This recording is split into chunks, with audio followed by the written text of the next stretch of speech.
생생하게 상생하며 YTN 라디오 생생경제. 안녕하세요. YTN 라디오 생생경제 김혜민입니다.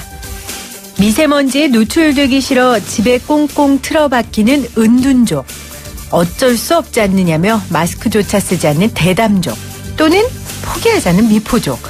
여러분은 어떤 스타일이세요? 저는 원래 인생을 맞서면서 사는 대담족인데 미세먼지 앞에서는 미세먼지 크기만큼이나 작아집니다. 문재인 대통령은 오늘 한국과 중국이 미세먼지 비상 저감 조치를 공동으로 시행하는 방안을 협의하겠다고 말했습니다. 또한 추경을 긴급 편성해서라도 공기정화기 대수를 늘리거나 용량을 늘리는 지원 사업을 지시했는데요. 어제 오늘 미세먼지 때문에 이민 가고 싶다라는 말 심심치 않게 들었는데요. 미세먼지를 포기한 이 미포족이 대한민국에서 사는 것을 포기한 대포족이 되지 않도록 정말 정부에서 뭐라도 해줬으면 좋겠습니다. 2019년 3월 6일 YTN 라디오 생생경제 지금 시작합니다.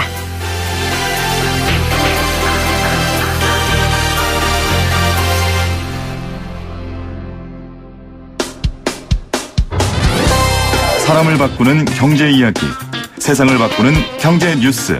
YTN 라디오 생생경제.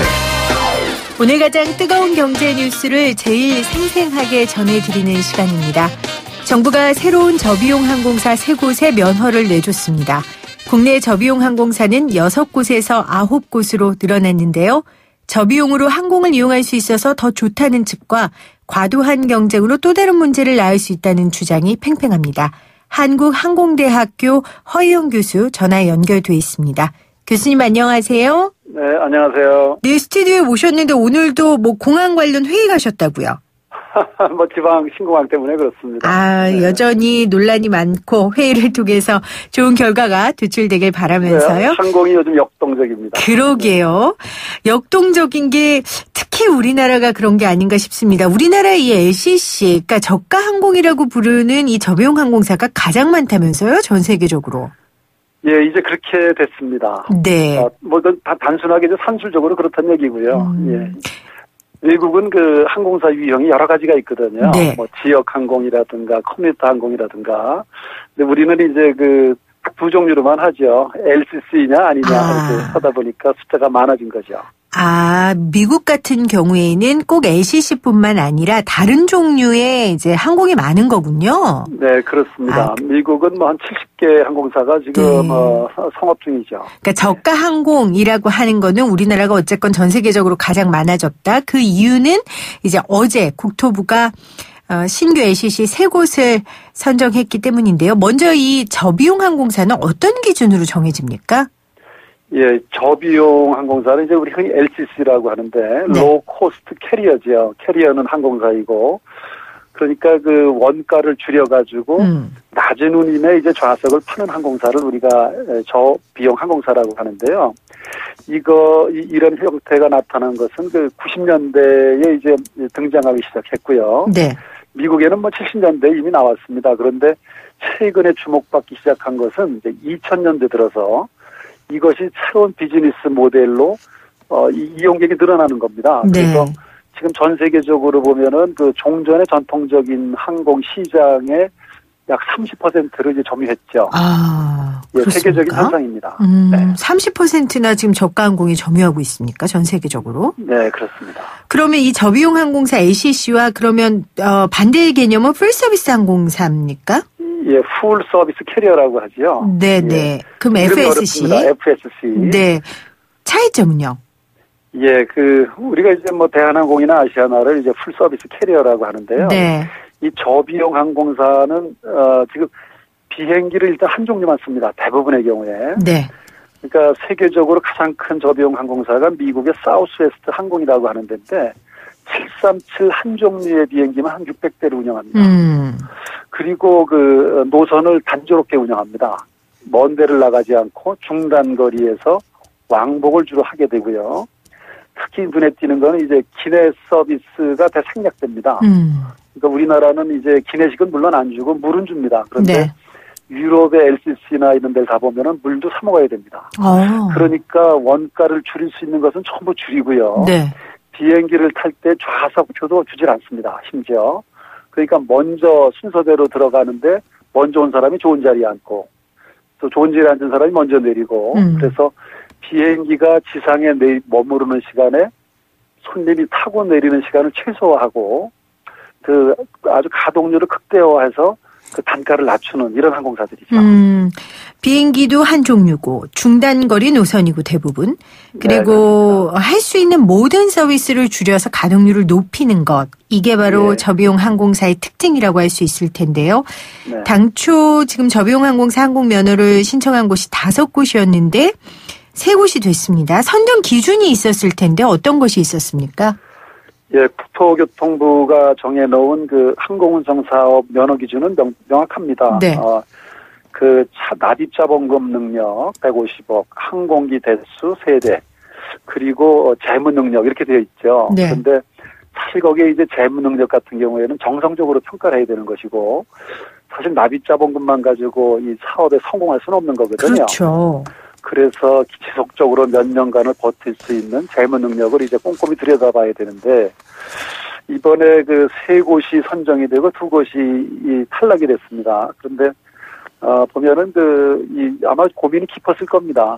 그러나 일단은 이번에 이제 받은 데가 플라이 강원은 양양을 거점으로 하는 그 항공사고요. 네. 에어로케이는 청주를 기반으로 하는 LCC이고, 에어 프레미어라고 하는 데는 인천을 이제 거점으로 하는 것인데, 나름대로 다 특징을 있고 요건은 다 갖췄던 거죠. 네. 근데 반면에 그 에어 필립이라고 하는 그 광주 거점의 신청 항공사가 또 탈락이 됐어요. 그런데 여기는 지금 이미 그 에어 필립이라고 하는 소형 항공사가 있고요. 네. 그 최대 주주가 지금 지금 소송에 걸려 있고 또 회사는 자본 잠식 상태인데, 네. 그래서 이번에 LCC 면허에서 아마 탈락이 된 걸로 보여지고요. 그다음에 그 청주 기반의 가디언스 항공이라고 하는 데는 그 화물 항공사입니다. 그래서 아마 이게 청주를 기반으로 그 중국을 주로 대상으로 하는 화물 시장이 있겠는가에 대해서 아마 국토부가 이거에 대해서 반려하지 않았나 이렇게 생각이 됩니다. 네, 지금 5곳이 지원을 했고 된 곳이 플라이 강원, 그리고 에어 프레미어, 그리고 에어 로케이 항공 3군데입니다. 네. 지금 말씀 주셨지만 플라이 강원은 양양공항을 거점으로 하고 있고요. 에어 프레미어는 인천공항, 그리고 에어 로케이 항공은 충북 청주공항을 거점으로 하고 있어요. 그런데 그 에어 프레미어를 제외하고 양양이나 충북 청주 공항이 이 항공 수요가 크지 않은 것으로 알고 있는데, 이거는 항공사 신청하는 데 있어서 크게 상관이 없습니까? 이게 민간 항공사이고, 사업자가 흥하고 망하는 거, 이제 사업자가 알아서 할 일인데. 네. 국토부는 안전을 확보하고 기본 요건이 되었으니까 이제 사업 허가를 내준 것인데요. 네. 그런데 사실 두 항공사를 보면은 좀 배경이 다릅니다. 네. 양양 같으면은 그 배후 도시라고 하는 게 양양이 있고 옆에 속초가 있는데 인구수라는 게 미미하죠. 그렇죠. 배후 도시 인구는 없는데 대신 이제 거기 설악권역을 가지고 있죠. 그래서 제주도와 매우 흡사하게 설악권역과 동해안의 관광 자원을 가지고 있기 때문에, 네. 거기 있는 인구를 기반으로 하지 않고 인바운드, 외국의 관광객을 유치하겠다. 그 타겟이 이제 외국인 관광객들이 되는 것이고요. 그걸 차별화로 내세웠군요. 예, 그렇습니다. 네. 그래서 거기 사업 계획을 내놓은 걸 보니까 투어리즘을 지향한다. 그러니까 관광 지향 항공사입니다. 그러니까 외국인의 국내 여행 수요를 창출하겠다. 이런 그렇습니다. 목적인가 봐요. 그런 점에서 보면은 이제 제주도하고 그 조건이 비슷하거든요. 제주도의 제주도민도 있지만은 그 제주도를 찾는 관광객들을 대상으로 하겠다 하는 게 이제 플라이 강원의 어떻게 보면 사업 표적이고요. 네. 그리고 청주의 에어로케이는 좀 다릅니다. 거기는 수도권에서 가장 가까운 지방공항이거든요. 네. 그리고 옆에 세종시를 두고 있고 해서 중부권에 있는 아웃바운드 관광객을 이제 흡수할 수 있고 들어오는 관광객들을 그 수도권의 접근성이 좋으니까 거기를 기반으로 아주 가격에 그러니까 울트라 LCC를 표방했습니다. 네. 지금에 있는 그 LCC들보다 더 낮은 운임으로 좌석을 공급하겠다. 그런 점에서는 두 항공사가 같은 듯하지만 다르죠. 그러니까 인천공항이나 김포공항으로 들어오는 외국인들의 수요를 조금 분산시키겠다. 그렇습니다. 에어로케이 항공은. 네네.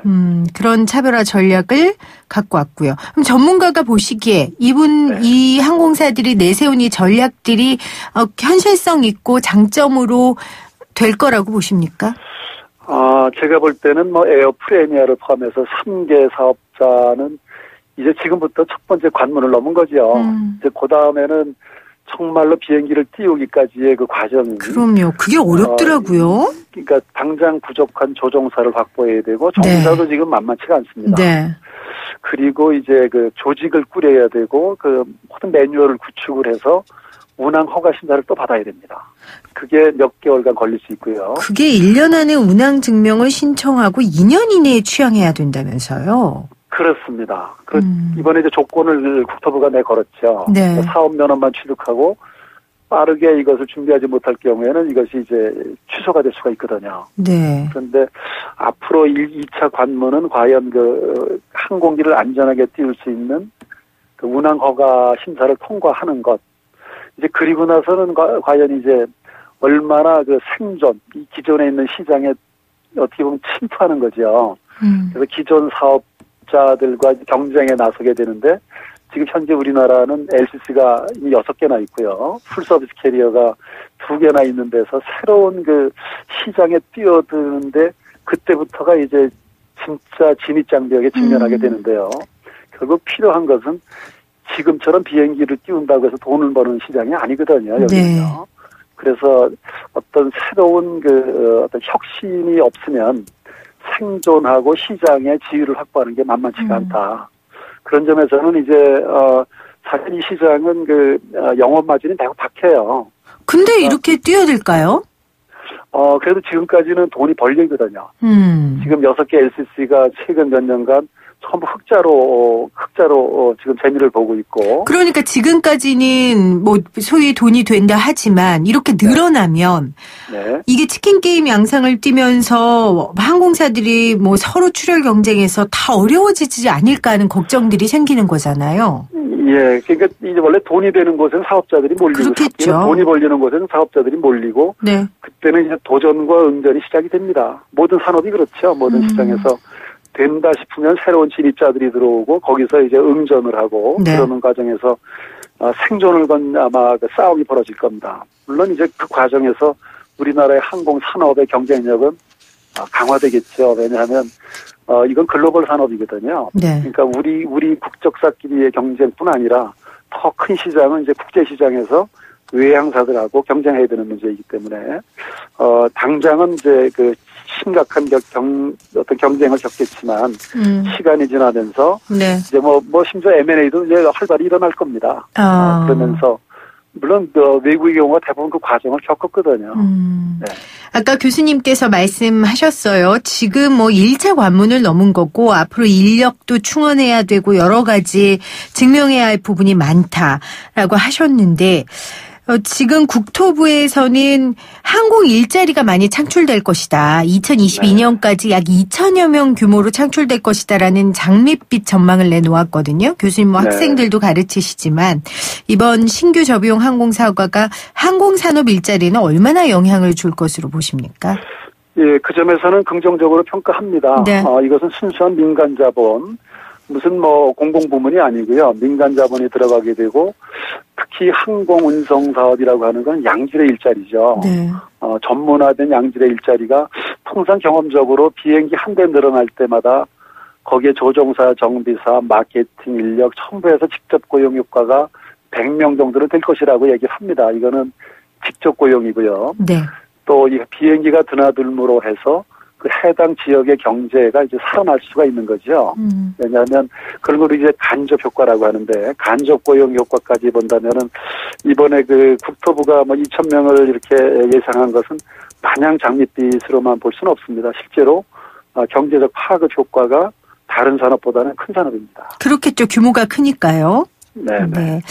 마지막으로 교수님, 아까 생존을 위한 도전이 시작됐다라고 하셨는데 이 저가 항공사들이 잘 정착하기 위해서 해야 할 과제라고 할까요? 한두 개 정도 꼽아주신다면요.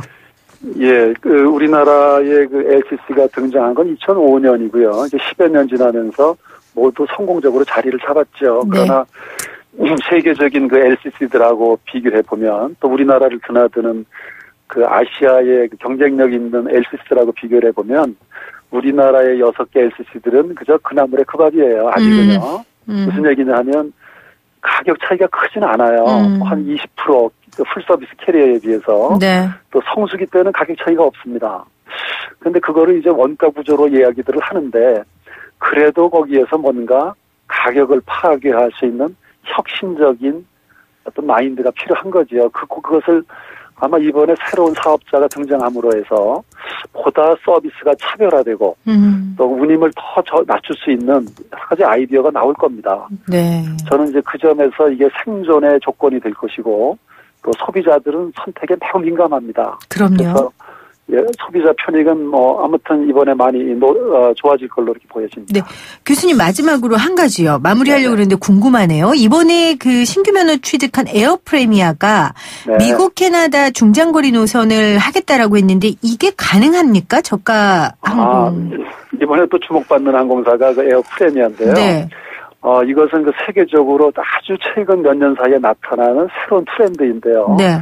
이거는 아주 독특합니다. LCC로인 것 같지만 이 중장거리, 특히 장거리에서 승부를 거는 거거든요. 그러니까 에어프레미아는 사업 계획을 보면은 이 가까운 중단거리에는 관심 없다. 네.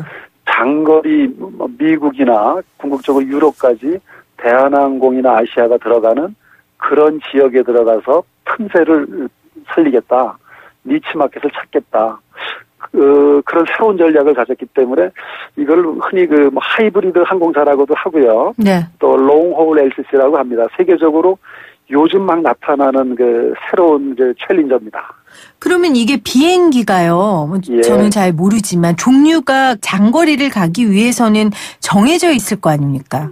예, 장거리에 나가는 비행기 종류가 다르죠. 비행기를 타시면은 보통 통로가 하나지 않습니까? 그렇죠. 하나인 게 이제 가까운 거리 가는 것이고, 이거 이제 광폭 동체라고 해서 대형기를 이제 도입한다는 거죠. 저가 항공사가 그런 비행기를 도입하겠다는 거군요. 네, 처음부터 광폭 동체로 787이라든가 대형기를 도입해서 장거리 노선에 취향하겠다. 그런 점에서 에어프레미아가 매우 돋보이는데 한번 주목해 볼 만합니다. 그러면 그게 저비용 항공사가 가지고 있어야 되는 비행기 기준이라는 게 없습니까? 상관없습니까, 그건? 그거는 없습니다. 자유로운 거죠. 그러니까 우리 편의상 우리가 LCC라고 부르지만 이것이 자꾸 분화되거든요. 그 안에서도 차별화되는 과정이니까요. 그럼요. 예. 네. 알겠습니다. 오늘 정부가 새로운 저비용 항공사 3곳에 면허를 내줬는데요. 관련 내용 한국항공대학교 허희영 교수와 말씀 나눴습니다. 교수님 고맙습니다. 네, 감사합니다.